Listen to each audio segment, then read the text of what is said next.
Imagine for a second, just put yourself in this headspace where your very biology is a capital offense. Oh, wow. Yeah, that's heavy right out of the gate. Right.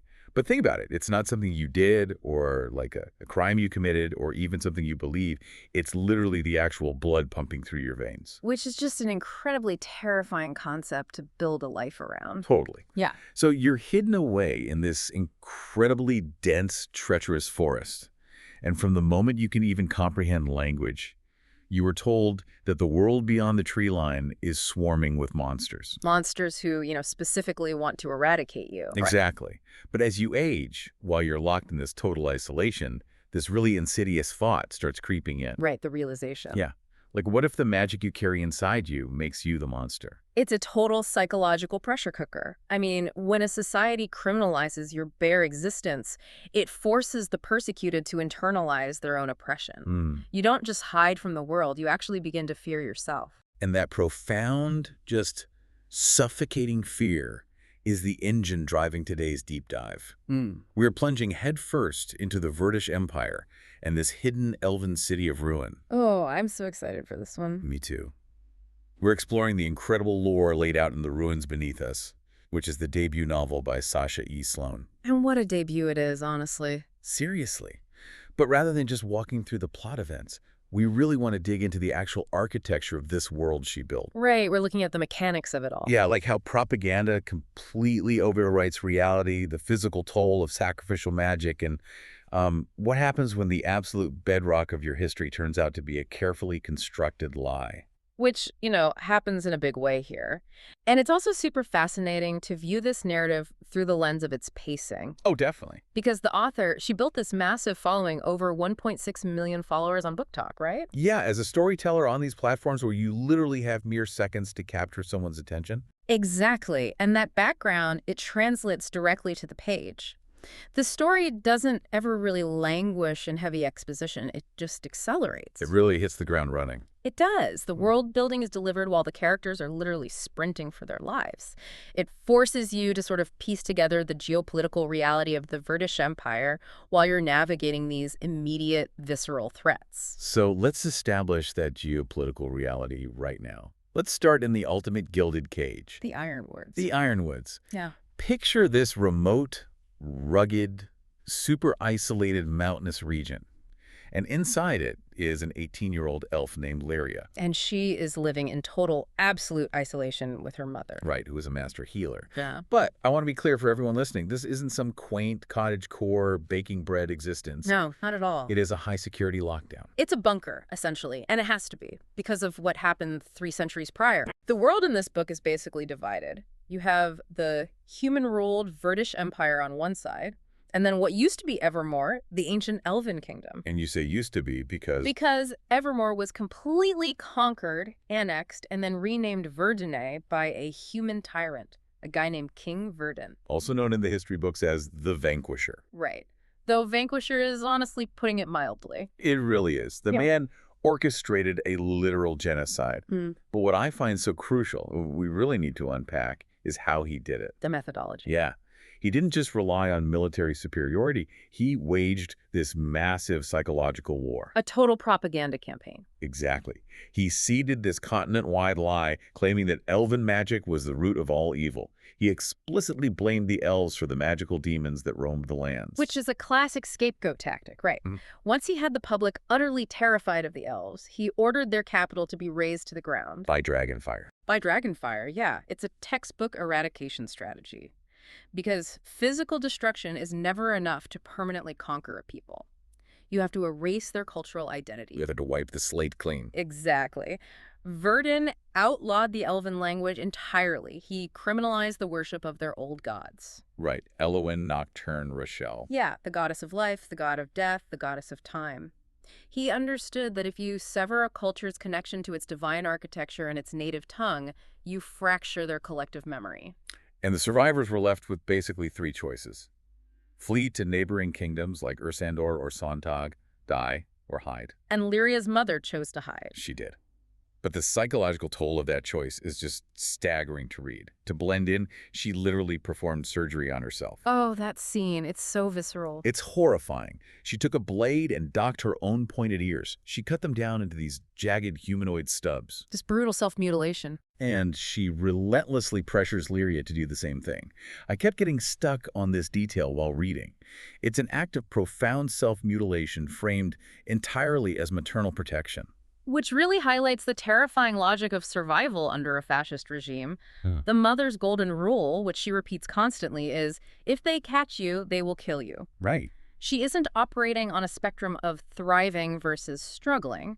She operates purely in binary terms of life and death. Yeah, it's strictly survival mode. Exactly. By demanding Lyria cut her ears, she is trying to enforce assimilation through physical trauma, because the alternative of being discovered as an elf is a guaranteed execution. I hear that, but I have to push back a little on the long-term viability of that parenting strategy. Okay, let's hear it. Well, she confines Lyria within these magical ward lines drawn around their property. Lyria literally cannot physically cross the boundary of her own yard. Right, it's a magical fence. Yeah. And you can only compress a human or elven spirit for so long before it detonates. If you tell a teenager for 18 years that the outside world means certain death, but you also make her internal world a complete sensory deprivation chamber, aren't you just guaranteeing she'll eventually run toward the danger just to feel autonomous? That's a great point. But it assumes the mother is capable of rational, long-term psychological planning. Which she isn't. Right? Trauma rarely allows for that. The mother is a survivor of a literal cultural annihilation. Her threat assessment mechanism is fundamentally broken. To her, autonomy is a luxury that only the safe can afford. Wow, yeah. That makes a lot of sense. But you are entirely correct about the effect it has on Lyria. I mean, the ward lines act as a physical manifestation of her psychological imprisonment. She's rehearsing arguments, literally begging to accompany her mother on apothecary trading trips, just to see the world. Just to have an experience. And she is shut down every single time. Every time. So the mother leaves for a 3-week excursion. She's going to investigate rumors of a plague near the Solnik border, leaving Lyria totally alone, locked inside the magical fence. And this is where the isolation finally breaks. Yes. Not through Lyria's choice, but because the violence of the outside world actually breaches the perimeter. It's the ultimate catalyst. Lyria is wandering the extreme edge of her ward lines, and her enhanced elven hearing picks up movement. She spots a human boy in the forest. Right. And because of the ward spells, he is entirely oblivious to her presence. He can't see her or the cottage. He's just carrying a sword, he's young, and for Lyria, who has only ever read her mother's hidden stash of romance novels, by the way, he represents the entirety of the forbidden outside world. He's the ultimate fantasy for her in that moment. Exactly. But the fantasy abruptly ends a few hours later when she hears him screaming. And it's not a yell of frustration. It is the agonizing scream of someone being physically torn apart. Because he is being attacked by a Moragorian. Let's describe this thing, because it's terrifying. It's an apex predator of the swamps.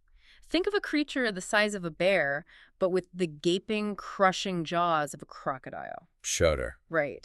It represents the untamed, brutal magic of the wild that Verdinae couldn't completely eradicate. So Lyria hears this, and she makes a split-second decision that violates her entire upbringing.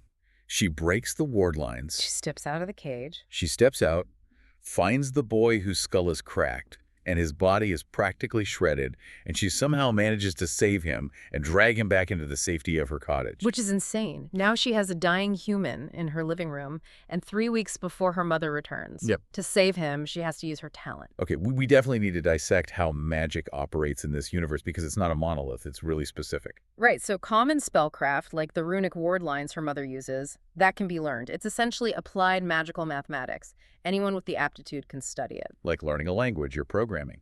Exactly. But a talent is bloodborne. It is genetically inherited, woven directly into the soul.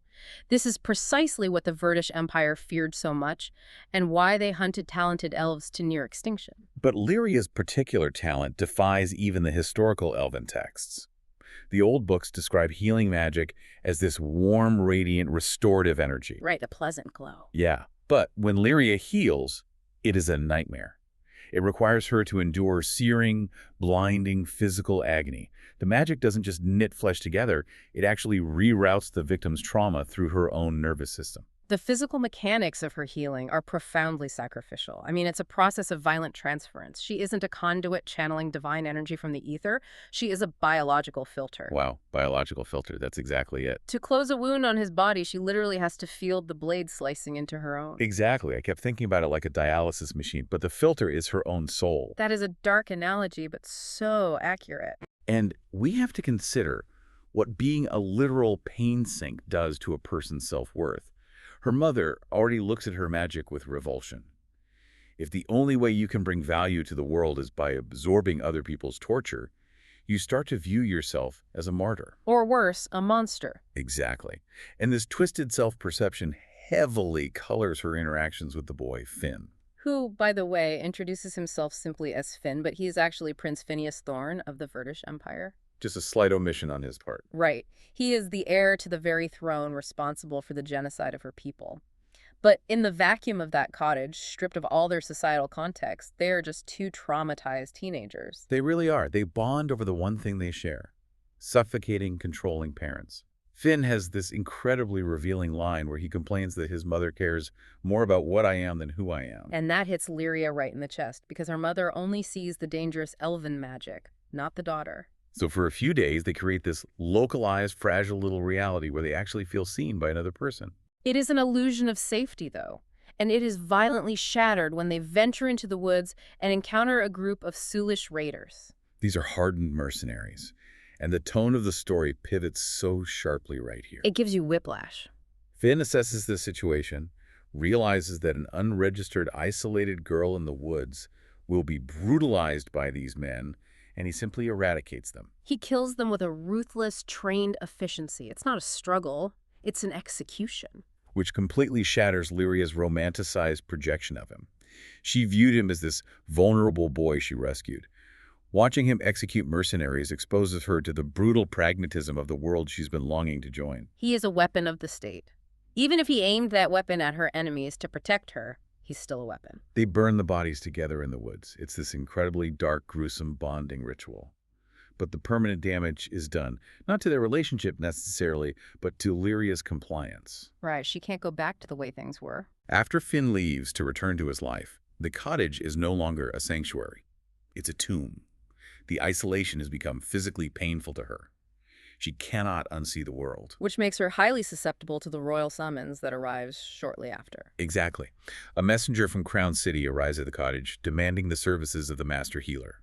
With her mother still gone, Lyria realizes this is her only ticket out. She takes her mother's place. She steps directly into the capital of the empire that literally wants her dead. And the justification for the summons is this mysterious plague that is allegedly a biological weapon deployed by the rival kingdom of Ursendor. The transition from the rugged, sensory-deprived Ironwoods to the absolute opulence of the Heartlands induces massive culture shock. It's dizzying. But the Verdish Empire doesn't hide its brutality, it decorates with it.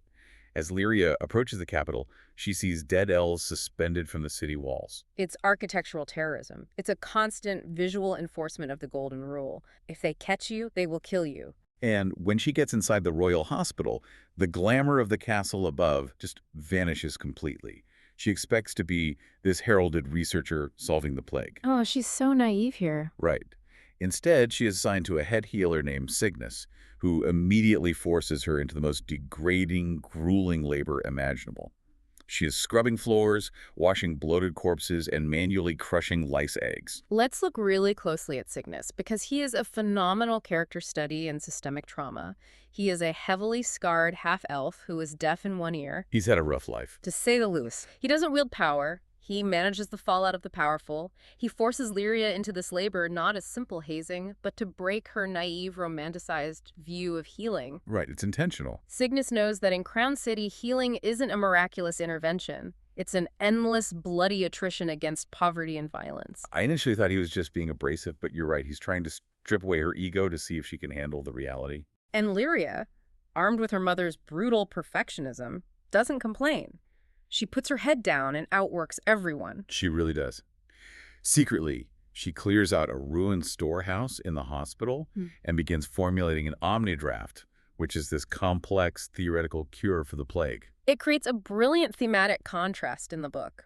Above ground, you have the glittering royal court filled with aristocrats like the visiting Princess Sandria of Ursandor and the cruel Lady Odessa. Who are just playing chess with the kingdom. Exactly. Below ground, in the hospital, you have Lyria, Cygnus, and servants like the naive Daisy and the pragmatic administrator Anna.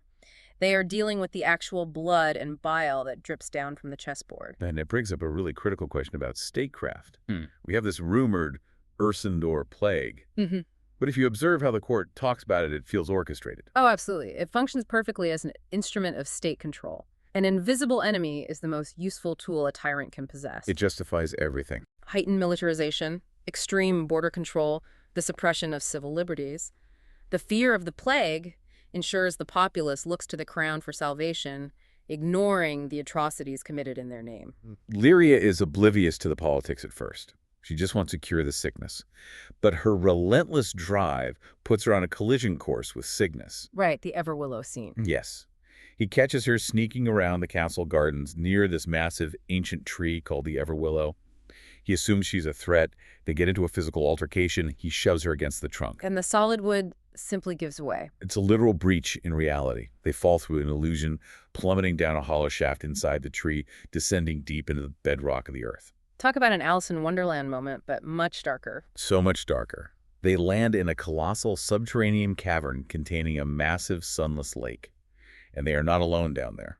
The darkness is crawling with Scacabri. These are essentially giant, armored scorpion monsters. They are subterranean predators, a remnant of a much older, wilder ecosystem.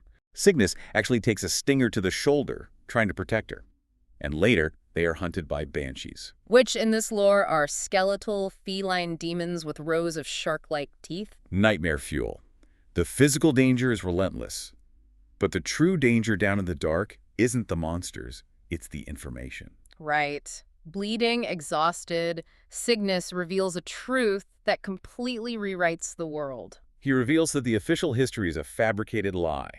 The elven race was not exterminated in the Dragonfires 3 centuries ago. Queen Celeste, the last monarch of Evermore, led a massive contingent of survivors underground to an ancient, spell-warded pilgrimage site known as Ruin. Which was built around a source of raw magic called the Everwell. Exactly. I had to pause the book here. Just think about the logistical and psychological scale of King Verdin's deception. It's unfathomable. He couldn't penetrate the magical defenses of the underground city.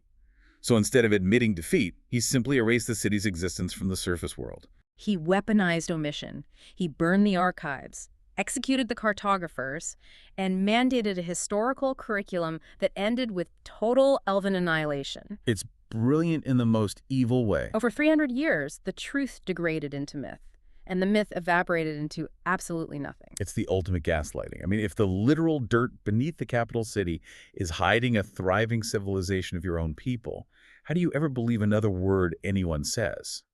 Lyria's entire framework of reality collapses. Which is precisely why her dynamic with Cygnus shifts from antagonistic to deeply codependent. They survive the monsters, and they locate a massive magically sealed gate that leads to Ruin. But they can't open it. Right. Cygnus realizes they need each other. He has the historical theory. She has the raw elven magic. He demands an alliance. Lyria agrees, but she establishes a hard boundary. She demands absolute, unfiltered honesty. Which makes sense given her life. Her life has been defined by her mother's lies and the Empire's lies. She tells Cygnus that if he lies to her, the partnership is instantly over. So to bypass the gate, which requires either a blood sacrifice or the answer to a lost riddle, they realize they have to go back up to the surface. Right, back to the lion's den. Since Verdun burned all direct references to Ruin, they have to sift through the mundane bureaucracy of the oppressors. They're looking at imperial sewage layouts, old architectural zoning records. Trying to find the negative space where elven magic used to exist. That is such a profound concept. Looking at human plumbing records to find the structural anomalies that hint at an erased elven city. It's a brilliant metaphor for how marginalized histories are actually recovered in the real world, by reading the margins of the oppressor's ledgers. It's such a smart piece of world building. So, while they are engaged in this archaeological espionage below the castle, the geopolitical tension above is totally fracturing. The fake plague is doing its job, creating panic. But there are deeper, actual signs of collapse occurring. Princess Sandria of Ursandor is the one who brings this to light. Up until this point, she has played the role of a frivolous, flirtatious royal. She totally plays the fool. But during a private carriage ride, she drops the mask entirely. She reveals a razor-sharp political mind and brings up the Four Wars prophecy from an ancient text called the Book of the Almighty. Sandria points out that the natural world is literally failing. The Demeridian River, which is a massive life source, is inexplicably receding. And avian populations are suffering bizarre mass die-offs. The ravens in URSendor are falling from the sky. Down in the hospital, the servant Daisy mentions that icehounds and songbirds in the Solnik region are also dying. Okay, let's look at the mechanics of this. Why are the birds dying? Is it just a generic apocalypse trope where things just get bad because it's the end of the world? Right, because we see that a lot. But not here. It's a direct ecological consequence of suppressing magic. In this world, magic isn't just a tool used by mortals.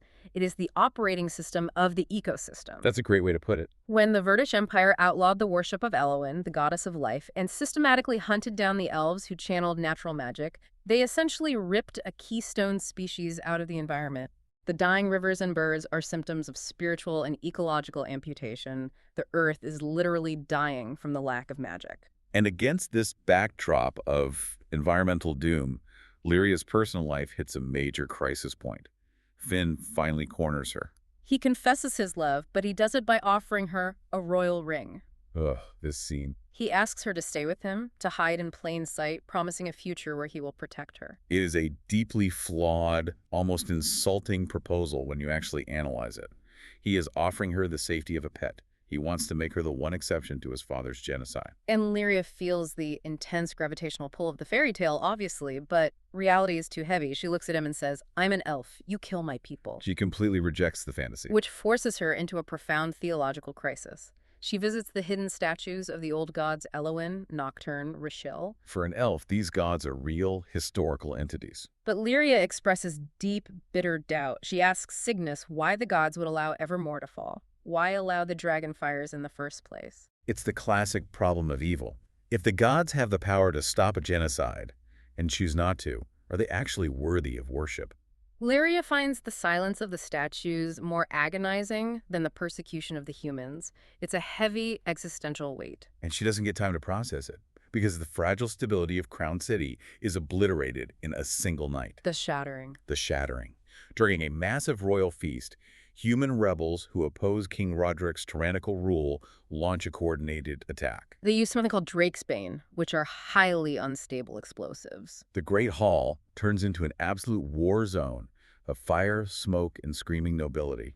It's chaos. And amidst the chaos, Finn's brother, Prince Sebastian, takes multiple arrows to the chest. He is bleeding out on the stone floor, moments from death. And Lyria is faced with an impossible choice. Hide and survive, or use her magic and expose herself to the entire royal family. And she chooses to save him. She initiates her excruciating talent.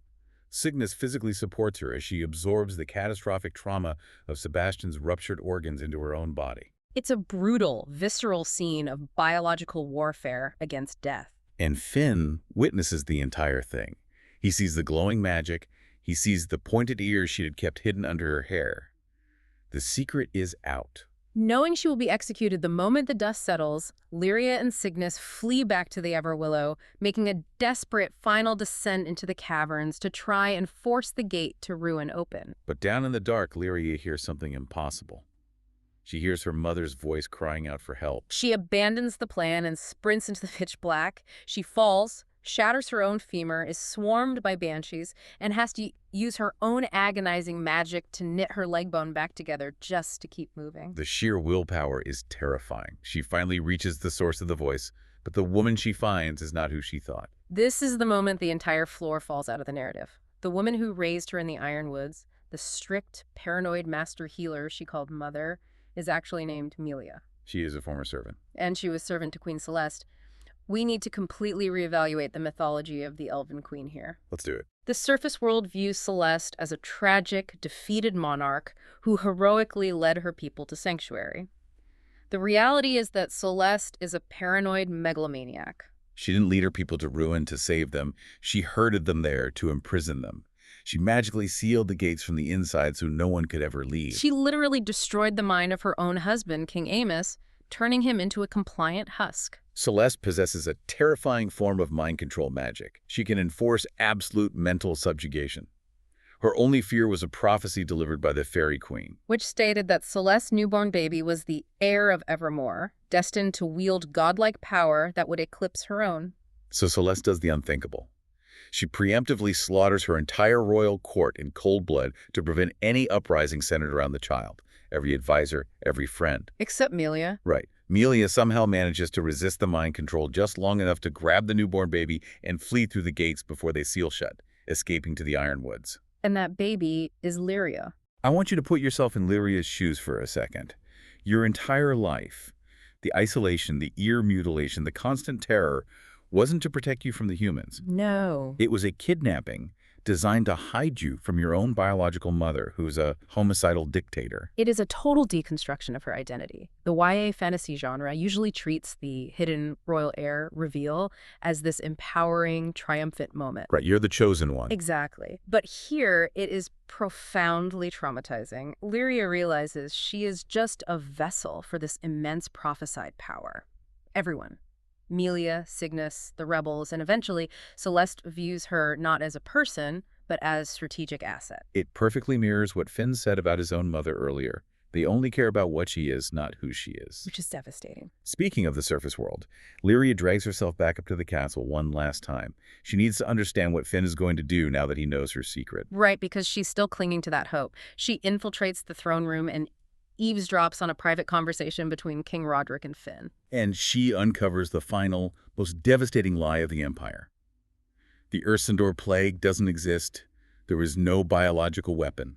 King Roderick engineered the sickness himself. He has been poisoning his own impoverished citizens to manufacture a crisis. Intending to use the resulting hysteria to justify a final, apocalyptic war to obliterate any remaining traces of magic on the continent. It is the ultimate cynical manipulation of public fear. But the true heartbreak for Lyria isn't the king's cruelty. It's Finn's reaction. Finn knows. He is standing there totally complicit, soaking in his father's praise for his loyalty. He knows his father is murdering their own people, and he knows it will lead to the extermination of the elves. And he does nothing. Nothing. We have to analyze Finn's failure here. Was his affection for Lyria genuine? Likely, yes. But cowardice often masquerades as pragmatism. Yeah. His indoctrination into the Empire's xenophobic legacy was just stronger than his empathy. He wanted Lyria to be his secret exception while he facilitated the rule. Witnessing this spineless betrayal snaps whatever restraint Lyria had left. The injustice is too massive.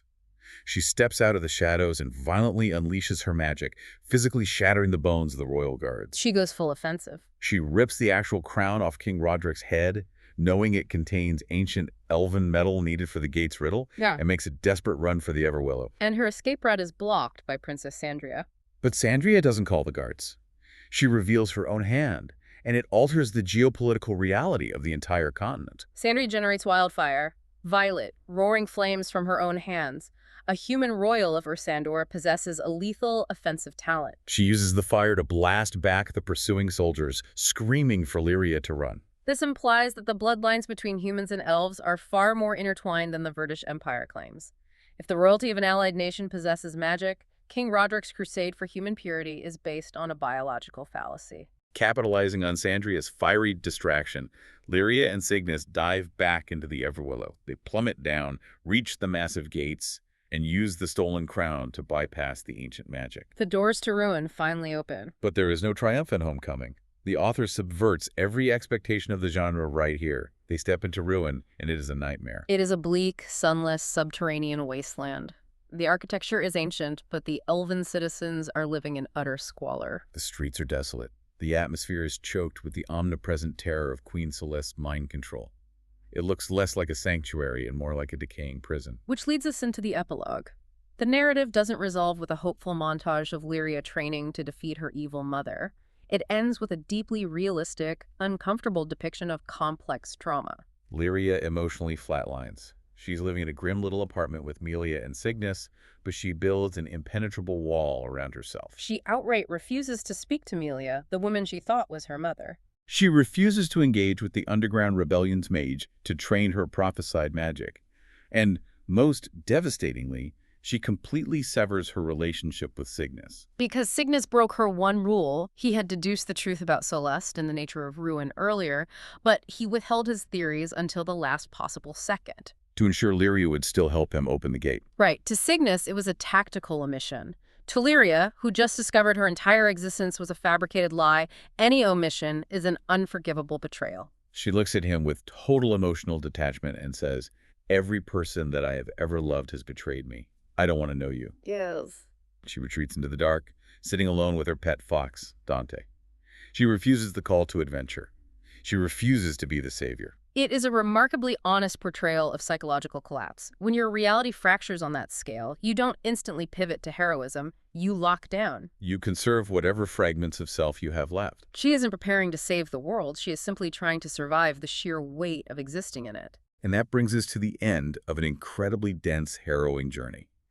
We have traveled from the claustrophobic, paranoid safety of the Ironwoods, navigated the treacherous, glittering hypocrisy of Crown City, and descended into the sunless, oppressive despair of ruin. We've examined how fear is weaponized by rulers like Verdinae, Roderick, and Celeste to turn citizens into monsters. Exactly. And caught in the crossfire of all these historical lies is Lyria, an 18-year-old who initially just wanted the freedom to walk in the woods. It's heartbreaking when you boil it down to that. It really is. Which leaves me with this final thought for you to chew on. Throughout the entire story, Lyria's magic requires her to act as a biological sponge for other people's agony. To heal broken bone, she has to feel the snap in her own body. But as she sits in the dark at the end of this book, she is surrounded by the profound emotional and historical pain of an entire fractured civilization. If her ultimate destiny as the heir of Evermore is to truly heal her world, she won't just be mending physical wounds. She will have to absorb and process the collective agony of 300 years of hatred, genocide, and deceit. If it nearly killed her to heal one broken boy in the forest, is any single individual actually strong enough to survive, being the cure for a broken world?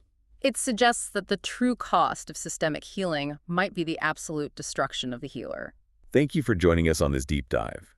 The next time you find yourself accepting a historical narrative without question, or you hear a leader leveraging fear of an invisible enemy, think of the hollow within the Everwillow tree. Always interrogate the history you've been handed, and keep looking for the hidden truths buried in the dark.